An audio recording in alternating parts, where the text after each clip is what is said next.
kembali lagi di podcast Bising Bincang Singkat bersama Fala. Teman-teman, hari ini di Bising part 2 adalah membahas soal mortalitas. Pastinya mortalitas ini udah gak asing ya sama teman-teman, khususnya teman-teman dari kesehatan atau public health seperti aku.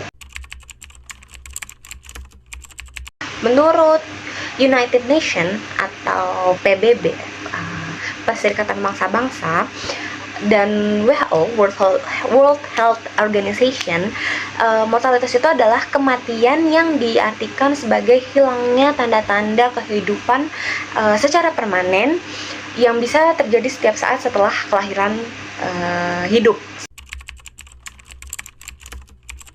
Indikator mortalitas itu terbagi akan 7 indikator. Yang pertama ada angka kematian kasar, terus angka kematian menurut umur, lalu juga ada angka kematian bayi, lalu juga ada angka kematian anak, lalu juga ada angka kematian balita, lalu juga ada angka kematian ibu atau MMR, dan angka harapan hidup. Pertama ada wabah penyakit yang jenis penyakitnya itu menimbulkan korban dalam jumlah yang cukup besar. Yang paling terbaru penyakitnya yang kita baru aja mengalami ya di seluruh dunia adalah COVID-19. Itu kan benar-benar terjadinya kematian secara besar-besaran. Lalu juga ada peperangan, contohnya sekarang di Palestina. Lalu juga ada kekurangan pangan dan air bersih, lalu juga ada fasilitas kesehatan yang buruk dan bencana alam. Berdasarkan data Long Term Census Penduduk 2020, mortalitas di Indonesia paling tinggi itu masih di kelompok usia lanjut atau 60 tahun ke atas nih teman-teman, sebesar 26,10 per 1000 penduduk umur 60 tahun ke atas di tahun 2020 tadi, yang mana itu tuh sekitar 10 kali lipat angka kematian dewasa kayak gitu. Nah, penyebabnya kematian di kelompok usia lanjut ini masih karena penyakit tidak menular ya teman-teman, seperti penyakit jantung, hipertensi, terus stroke, terus diabetes, kanker, dan gagal ginjal. Melalui dua hal, yaitu program kesehatan dan pembangunan sosial ekonomi, yang mana kedua hal tersebut itu saling berkaitan satu sama lain.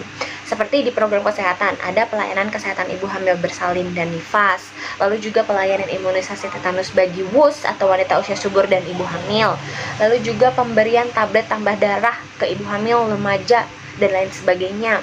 Lalu juga ada penyelenggaraan kelas ibu hamil, lalu juga ada pemberian suplemen tinggi protein yang tepat sasaran. Pembangunan kesehatan dan pembangunan sosial ekonomi ini, di pembangunan sosial ekonomi itu harus seperti apa sih? Ada upaya apa sih? Nah, pertama itu ada meningkatkan daya beli masyarakat. Jadi lalu juga meningkatkan akses terhadap pelayanan kesehatan, lalu juga memenuhi kebutuhan gizi dan kalori yang sekarang lagi viral-viralnya juga ya, pemberian makanan bergizi di sekolah gitu ya. Keefektivitasannya itu diukur melalui indikatornya. Terus yang mana indikator tersebut itu sudah cakupan layanannya sudah bagus atau belum, kualitas pelayanannya sudah bagus atau belum, terus dampak terhadap kesehatan masyarakatnya, terus peningkatan kesejahteraannya itu sudah tepat atau belum. Nah, itu dilihat dari situ ya keefektivitasannya. Nah, di pelayanan kesehatan ibu hamil bersalin dan nifas ya, yang mana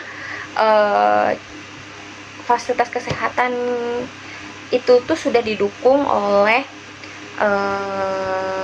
tenaga medis yang tepat, terus juga penyuluhan kepada masyarakat kayak gitu-gitu. Terus